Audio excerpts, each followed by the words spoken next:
Hello, everyone, and welcome to another episode of the MedEd Well podcast.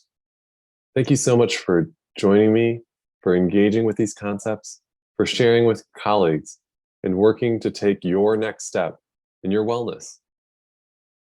Last week, we talked about financial wellness, particularly for residents, but also for physicians throughout their career, talking about 5 different steps that you could take to lay some financial foundations. And whether you've made mistakes or not, we all have at one level, but taking that next step forward is a key part to meeting your goals and to living in alignment with your priorities. Today, we'll be talking about a couple other domains of wellness, looking at professional and personal considerations. So first, we'll talk about professional things. As someone considers what specialty they want to go into, it can be really helpful to think about specifically the specialty or subspecialty, the type of practice, and then what level of full-time equivalence or how much do you actually want to work. First, I'll start with my own story. So I was a categorical pediatrics resident, and I had initially thought, maybe I'll do primary care, maybe I'll do hospitalist. And for a little while, I really thought I might do pediatric intensive care. I really enjoyed how you could make a difference and look at some of the different settings, the pathophysiology, to make an adjustment, to make a diagnosis, and then you could go do something about it. It was really intriguing to me. I had dinner with one of my mentors and his wife, who had worked globally, and they said that my interests in doing global health and PICU and pediatrics, they said, you will have plenty of opportunities to do problem solving wherever you end up in your career. There will be plenty of variety. And they said that doing ICU, at least for me and my goals, might be more of a hindrance. I was also in a serious relationship at this point and ended up getting married. And I'm really thankful for this advice from my mentor to consider whether ICU, going on for subspecialty training, or going into primary care would be the best thing for me in my career. So even though I ended up in primary care, and I'm really thankful that I did, I still went through burnout about 8 months out of residency.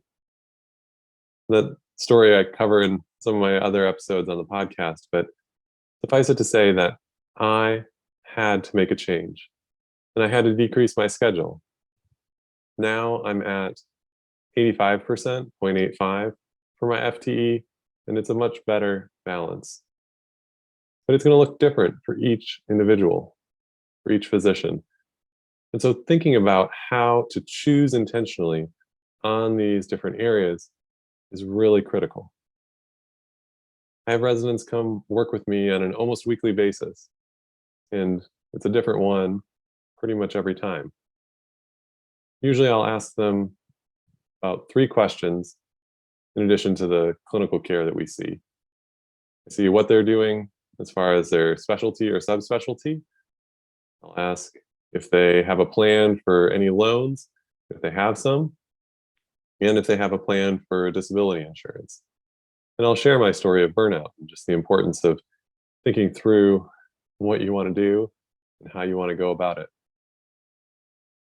Not only in looking at specialty is it about maybe potential salary, but really it's more about what kind of work environment will you have. Is this a very inpatient heavy specialty? Do you do a lot of procedures? Is there a lot of call, nights and weekends? How flexible can the schedule be? The practice type matters too, whether you're in academics, doing private practice, a large or a small group, whether you're doing locum tenens, or even direct primary care. It's important to network and find out about the different availability, maybe practices that might not be a good fit. I recently was going to recommend a particular opening that I'd heard of. Then I talked to one of my colleagues, and they told me, "Hmm, that one I wouldn't necessarily recommend for somebody uh, who's has other options."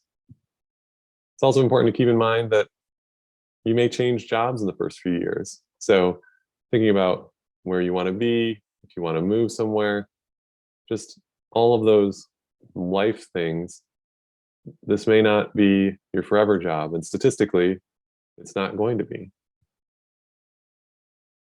It's important to look at how much you want to work and how much you can afford to maybe decrease your schedule. Maybe your ideal FTE or full time equivalents may depend on the load of patient care, administrative tasks, other things, or outside interests that you have or commitments that you want to be able to prioritize. And for the most part, if your budget allows, you don't have to be 1.0. Many times, your human resources department will know what level of FTE that you need for benefits. They better know that. But for things we talked about last week about the public service loan forgiveness requirement to be 30 weeks and what your employer considers full time.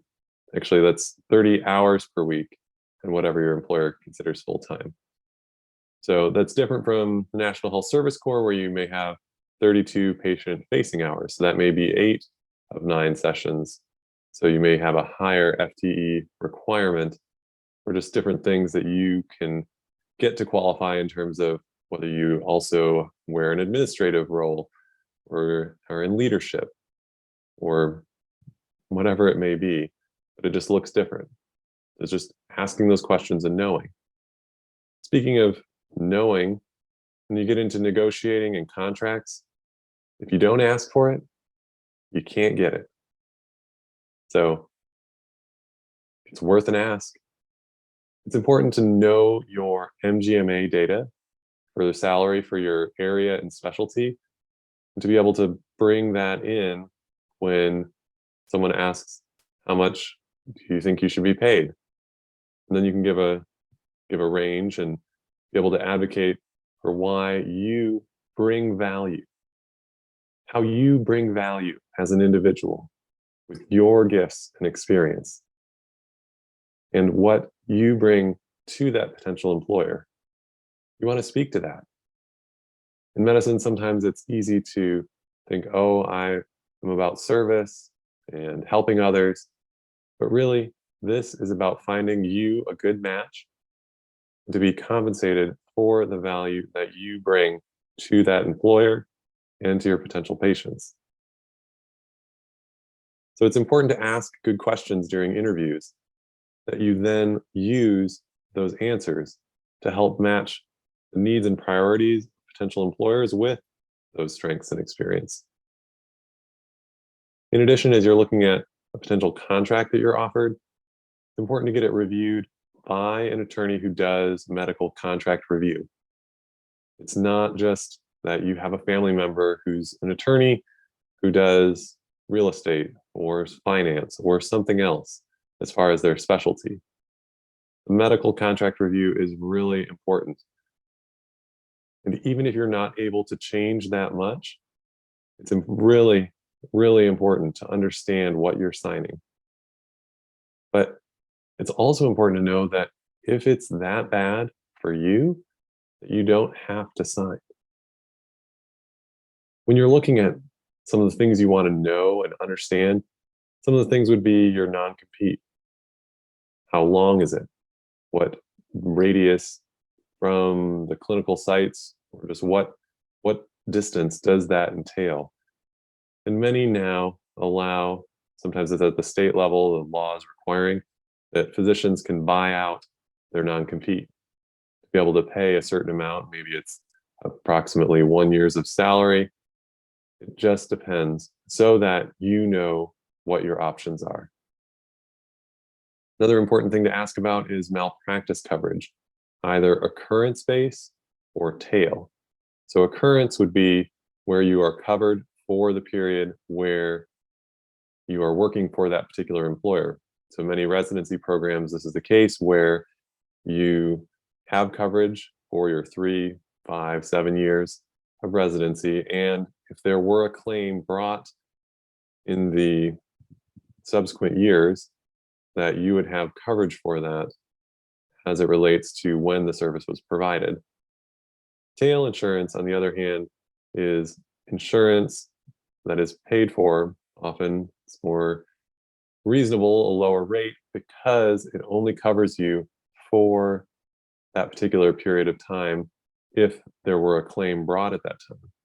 So say you worked for an employer for 3 years and someone brought a claim 5 years down the road. You'd want to make sure that if you no longer work there, you had purchased appropriate tail coverage. And so that's something that you can negotiate for, or include as a request in your negotiations. So it's just important to know these things as you're talking to potential employers and considering a position. Another thing to know is the amount of notice that's required if you want to leave or if they want to terminate your contract without cause. So for many, it may be 90 or 120 days or more.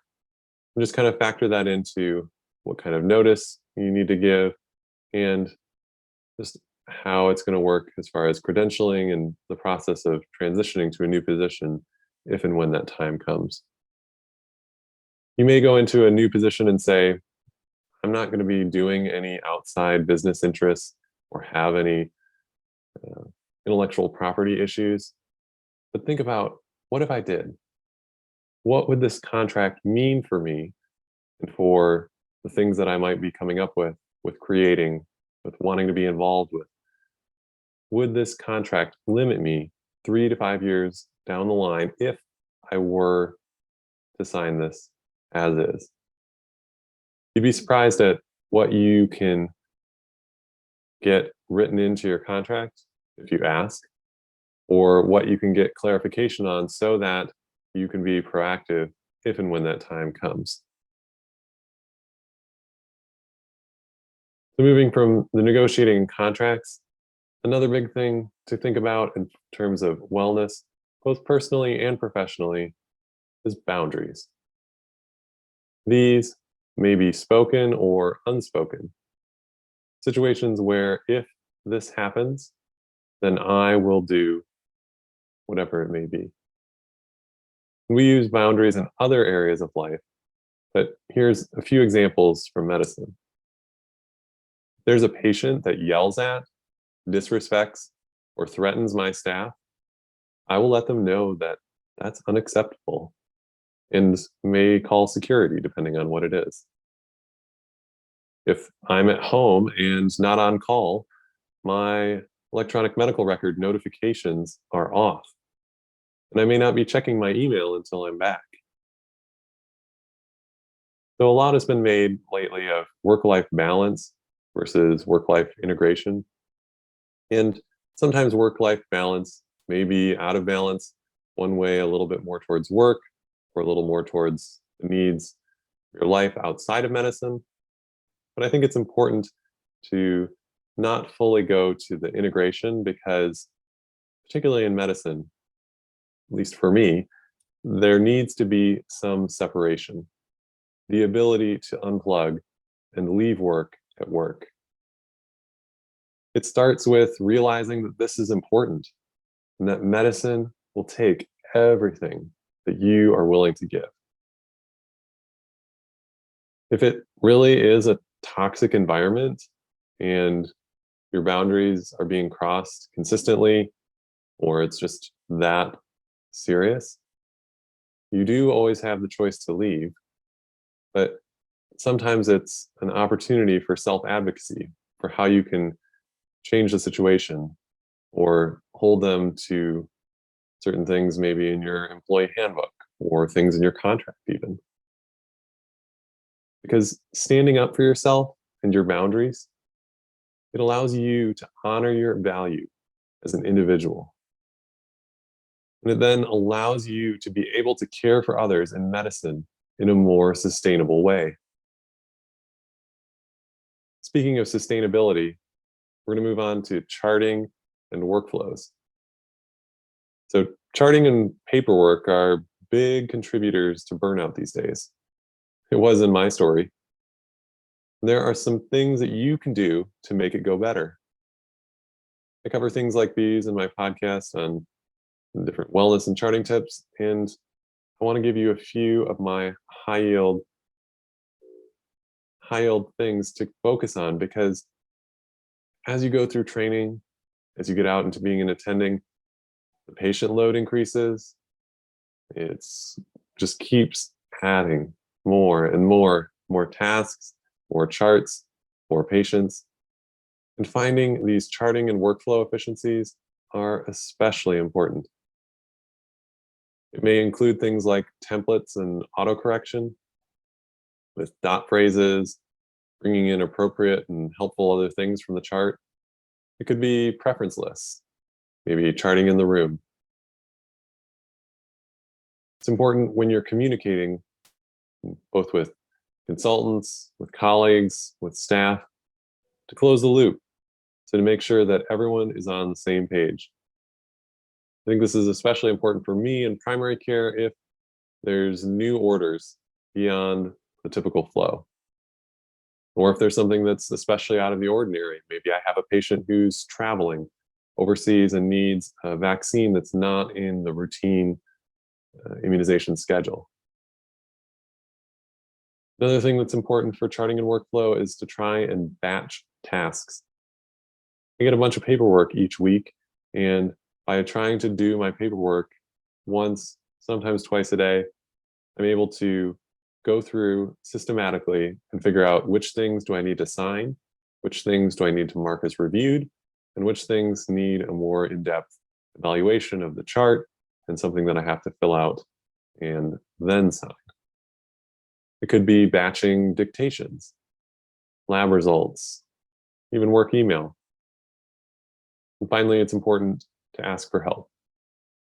Whether that's you're really behind and see if a colleague could take a patient, if you don't know what to do in a particular diagnostic situation and you ask them to come see this physical finding with you and bounce ideas off. These are all things that can help you keep moving throughout your day and take good care of patients while also just promoting your own professional wellness. And these workflow things often are just about working together as a team, about communicating, and about having a growth mindset. It's about curiosity and action. Just as in quality improvement, there's these plan, do, study, act, PDSA cycles. It's about continuing to implement, to reflect, and to take your next step forward as you look at your processes and as you look at how you care for patients. Moving right along, there's not just opportunities to use your medical degree to care for patients and families within the office, within the hospital, but there's also opportunities outside clinical work. It could be volunteering with community partners, serving on a board, giving interviews for the media about particular medical topics. It might be teaching or precepting students or residents. I know physicians who work in industry and advise on trials or help develop products. Or it could be entrepreneurship, like private practice, or for me, a podcast and coaching business. There are many ways that you can leverage your medical training to help others outside of the office, outside of the hospital. And this can be a great outlet for expressing your unique skills and personality. Doesn't mean it's for everyone, and it may look different in different seasons, but just be open to these opportunities as you have them come up, whether someone's asking for you to go on the local news station and talk about why patients should get the flu vaccine, or some other new medicine or trial that's come out and they want a physician's perspective. take those opportunities to really lean in and help the community. Because if we don't put our voices out there as physicians, we're going to get drowned out by all those who want to speak on these things without the background and experience, the expertise that we have in medicine. But as you think about these opportunities outside clinical work, it's important, really important. Listen up for a sec. If you're going to do some of these things outside of your current work, particularly if you're employed, it's important to have an outside service agreement, or whatever your HR calls it, because it's important to know that anything that you create, as far as intellectual property, like what happens to that? Is that yours? Does the university or your employer own it? Do they take a percentage of your profits? And is this running afoul of your ability to do certain tasks? You say, this is coaching and not clinical medicine. This is being done on my own time, and it's not interfering with my ability to execute my duties. Then many times they'll say yes. There's a process many times that we as physicians just aren't aware of. So it's important that you ask before getting into some of these things. There's resources and communities to help you figure out how to step into some of these things, whether it's advancing your own personal brand so that patients want to come see you. It could be developing some other outside opportunity. One of them that's been particularly helpful for me has been uh, Dr. Una's EntreMD podcast, book, Facebook group. She also has a business school that's been really helpful for a number of physicians. And there's so many others that are really trying to encourage physicians. She's just an amazing example that I've really benefited from myself. So moving from professional to now personal wellness is going to really help you just knowing who you are. It's so easy to get caught up in the busyness of medicine, of life these days, that I want you to slow down. I want you to not forget who you are, why you went into medicine, to take time and to consider what really is important to you and who do you want to be. It's important to find restorative self-care practices. It may include exercise, sleep, nutrition, mindfulness, spiritual or religious practices, meditation. Ultimately, it's about taking these opportunities for self-care and building them into your schedule. Maybe small steps if there's existing schedule constraints, whether you're in training, you have other responsibilities with family or otherwise, but just putting some of those big things that you say, this is a priority for me. Well, if it's really that much of a priority for you, your schedule should reflect that. As you look back on what happened, were you intentional about putting that on there? And it's not just for you, this is for me too. And I've tried to get more back into having consistent exercise and good sleep hygiene. So they're still work in progress for me, but I want to encourage you to start and to continue some of these habits so that you can continue to vote with your action. With your action, not your intention, your action of who you want to be. But as we think about who you want to be, sometimes it's really easy to try and project an image of who we want to be rather than acknowledging and really engaging with where we're at right now. And I just want to encourage you that it's okay to not be okay. It's okay to say, actually, I'm really struggling. I'm really struggling with feeling burned out and overwhelmed. I'm really struggling with feeling anxious or depressed. I'm really struggling with processing a hard traumatic patient outcome. Or I'm really struggling with how this loved one isn't here for another holiday season. When you're in some of these situations, when you're really not okay, I want to encourage you to ask for help. You are not alone.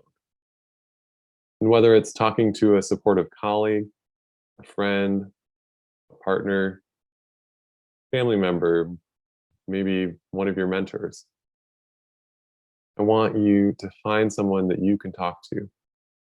Could be finding a counselor, someone through your employee assistance program, your doctor, a coach,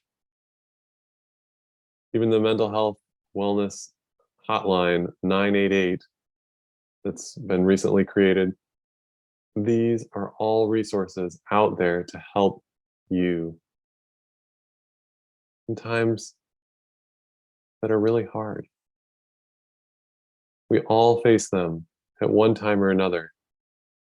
And so helping to normalize that, to say, these things are hard. And sometimes you just need someone to come alongside you. Another great resource is a program called Physician Coach Support, where volunteer physician life coaches are willing to chat with other physicians who need to talk, confidential on Zoom, and started by a urologist, Dr. Londoño, and is a great opportunity to help support physicians through this program. So, wherever you're at with your professional and personal wellness, whether you're still in training, whether you're early career, whether you're mid career, whether you're late career, wherever you're at, if you're retired, I want you to think what from today's episode really resonates with you. And as long as you're not driving or operating heavy machinery, I want you to take a moment and close your eyes and think about what you need to change.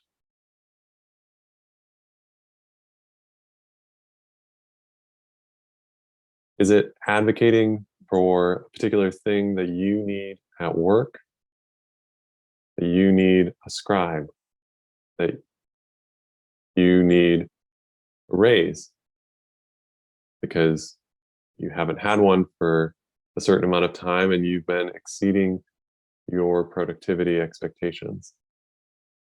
Is it taking that time to invest in self care, to say, I'm worth it? My future is worth it. My family is worth it. My ability to care for my patients well, however much longer I want to practice, is worth it. So that it's not cut short because you got burned out and you decided to leave medicine rather than realizing that you're not alone. So I want you to write down what your next step is and then tell one of those trusted people in your life that you can talk to and see how that changes things for your wellness in the coming month. I want to thank you for joining me here on this really important episode of the MedEdWell podcast. I'm really passionate about helping physicians take the next step in their wellness, and this is part of it. And so, as we wrap up, I want to encourage you not only to subscribe and to share these episodes, but if you're looking for one on one coaching, I want you to join me. I want you to invest in yourself. Whether it's with me or with some other program, I want you to get the help that you need so that you can really thrive.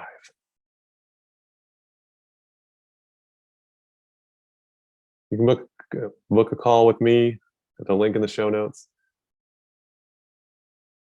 And I just really want to see physicians doing well. And so as we head into the end of 2022 and get ready for a new year, I just want this to be an opportunity for you to invest in yourself, to pause amidst the busyness of life, to reflect, and then to look forward.